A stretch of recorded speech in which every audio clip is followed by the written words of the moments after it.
most horses today, most colts, are started at 2 years old. Okay. Okay? Some start as early as 18 months. A horse does not reach maturity until they're 6. Okay. At least your average quarter horse, your average riding horse. Okay. A 2-year-old colt may be big. You look at them, they're like, man, that's a big, good-looking horse right there. All right? But his knees are like, you know how an infant is born and they have soft spot on top of their head? Yeah. Because the skull has it. Their knees are not grown together, the bones in their knees. Interesting. Okay? And so you can take them and put them on a racetrack, all right? The Kentucky Derby is strictly 2-year-olds. You can't run unless you're 2 years old. And you can work them too hard, as big and strong as they look, and wreck their knees. And by the time they're 10, they're done, or 8. You know, you break them down early. I have horses. I have a horse right now. I bought her she was 8 months old. Well, she'll be 5 this year, and she's still not big enough for me to ride. And I'm like, that's her. Let her grow. And it's mentally too. We get horses in that are sharp, and they're there, and they're on it, and you start them nice and easy at 2 years old. You get another horse, and they're like, you know, right? And it's like you got to wait till they're 4 or 5. They're just not ready, Right. you know. But you don't push them. If you push them and you get a modicum of success, you pay for that in the long run. You know what this feels like? This feels like youth sports and parents pushing their kids for their own glory or pushing them too soon. I believe that you only have so much. Every person of you take whatever it is, okay, a step. You've only got so many steps in your life. Okay, let's say 1 million steps. I'm just pulling it out of my hair, okay? Sure. Now, you've only got 1 million. Yeah. Now, if you burn up all that 1 million steps in the first 15 years of your life, what are you going to do when you're 70? How broke down are you going to be? Because you've only got so many. Okay? And it goes with the heart and it goes with the mind. You only have so much. And if you take a young horse and you start training them, and you train them too much, you burn their brain out. And I don't mean physically, but it's like taking a 7-year-old boy and setting him down in front of a math book and making him sit there for 4 hours a day.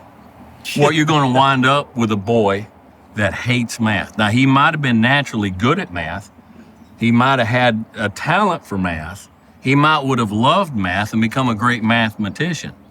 But you pushed too much math on him when he was 7, and he said, I hate this. Math I hate it. Horses are the same way. You push them too hard at 2 years old, and they're like, I hate being ridden. I hate being saddled. I hate working. They just get an attitude, and they hate it. You take a young man that's 26 years old, and you're like, you've got to invest in this, and you've got to read all these books, and you've got to do this. You have to become that. If you don't have a 6-pack, I'm going to fire you. You know, I hate that nonsense. You'll burn them up inside. They'll lose their joy of life, okay?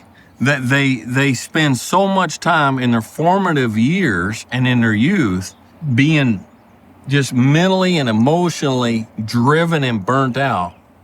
I tell you what, there's a short story by Jack London called The Apostate. Yep. Read that story. Look it up. It's the perfect example of this whole situation. Okay? Let them grow. A 5-year-old boy's got no business being in school.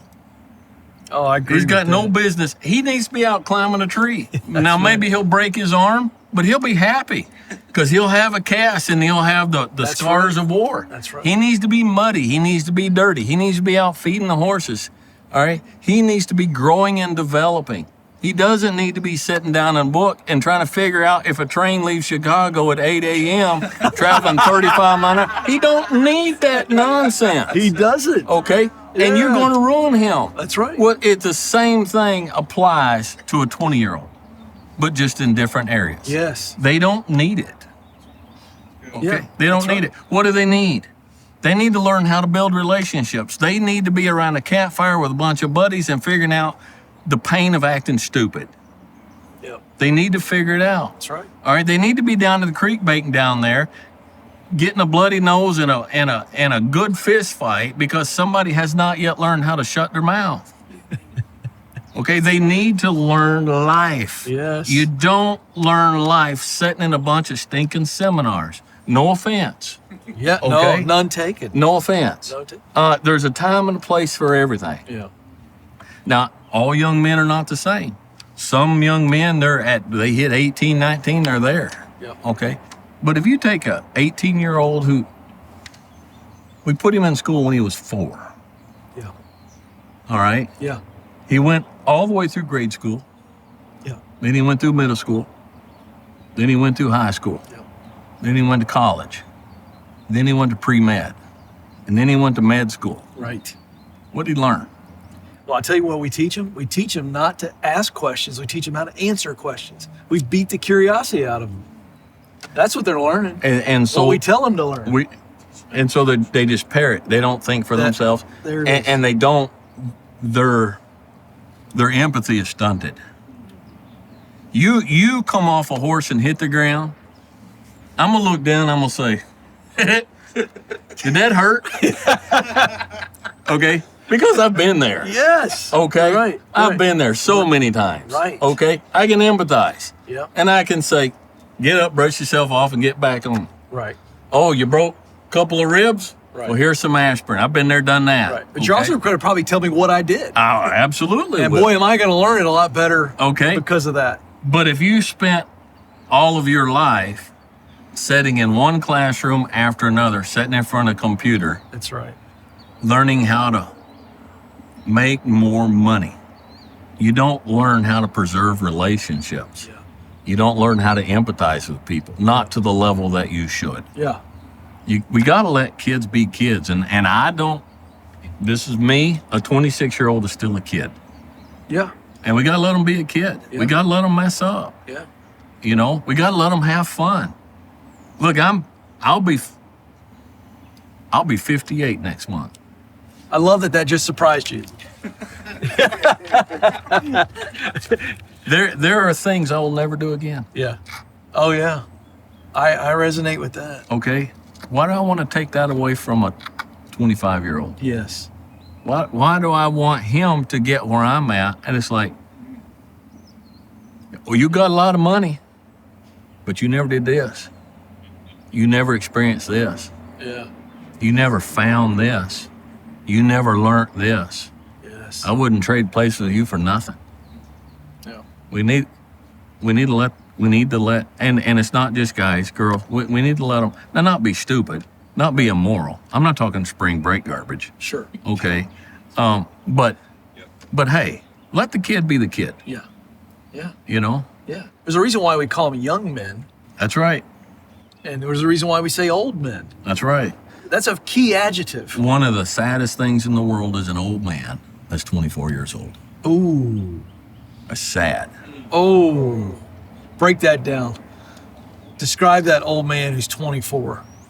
He's been weighted with responsibilities and fears Yeah.